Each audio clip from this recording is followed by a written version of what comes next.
এমন দেশটি সত্যি হয়তো খুঁজে পাওয়া যাবে না, যেই দেশে আছে হাজারো সুন্দর সুন্দর নদী। বর্তমানে আমি দেখাচ্ছি আমার এলাকার একটি বাঁশ দিয়ে নির্মিত সেতুর দৃশ্য।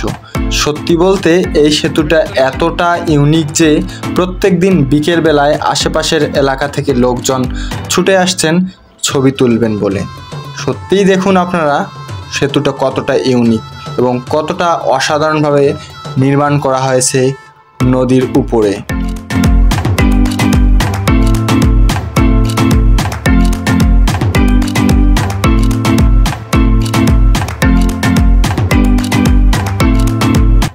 আপনারা যারা আমার ভিডিও দেখেন তারা জানেন বাড়ি গেলেই আমি চলে যাই আমাদের গ্রামের সেই নদীর পাড়ে, এবং নদীতে গোসল না করলে আমার কেন জানে বাড়িতে শান্তি লাগে না।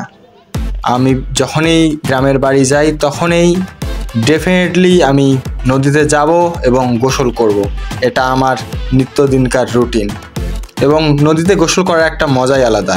আমার বেশ কিছু সাঙ্গপাঙ্গ আছে, তাদের নিয়ে আমি যাব নদীতে এবং প্রায় 1-1.5 ঘন্টা সেখানে গোসল করি। তো দেখতেই পাচ্ছেন নদীতে চলছে মাছ ধরা। এক চাচা তিনি জাল নিয়ে এই দুপুরের রোদে বেরিয়ে পড়েছেন। এখন আপনাদের দেখাবো মাছ ধরার দৃশ্য। Enjoy the fishing blog right নাও।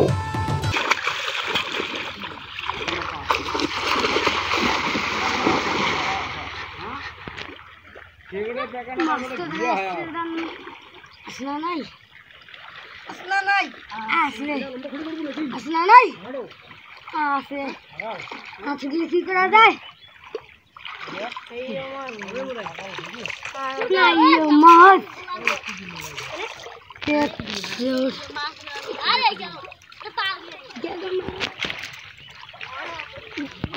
মাছ দেখি ছাপা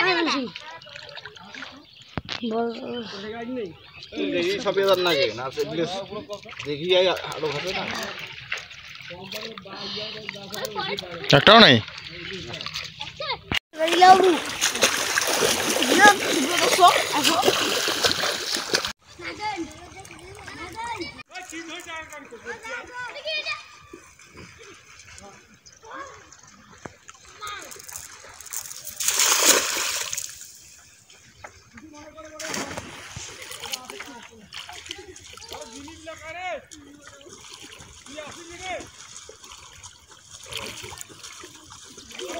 নাই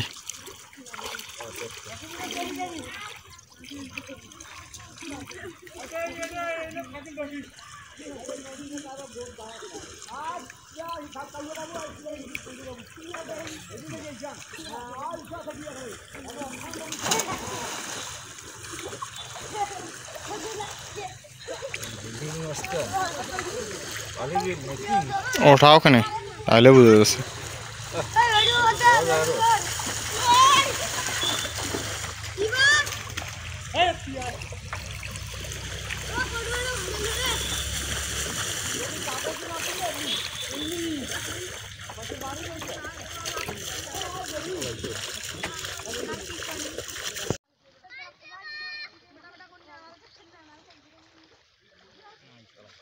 Lascia.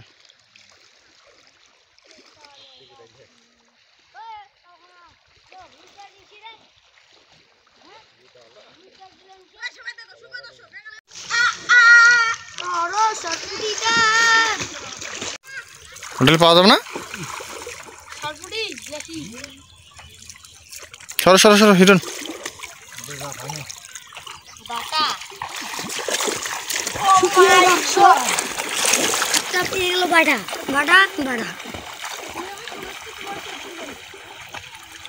आज नहीं मिले मास একটা আইলে খাড়া হ্যাঁ যা হই দে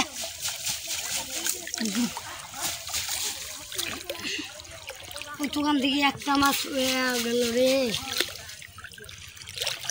1 ঘন্টা 2 ঘন্টা থেকে মাছ পেলে পিন্না কেন রে বয়স কইটা লাভ ফাইনালি গাইস আমরা একটা মাছ পেলাম। কোথায় মাছ আপনার?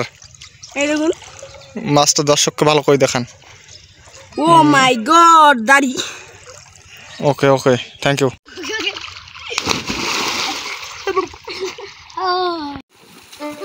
নদীর পাড়ে গেলেই দেখা যায় জেলেদের মাছ ধরার দৃশ্য। দেখা যায় অনেকে গবাদি পশু গোসল করাচ্ছেন নদীর পানিতে। ছোট ছোট বাচ্চারা বালু দিয়ে মন্দির তৈরি করছেন। এককালে আমরা অনেক করেছি।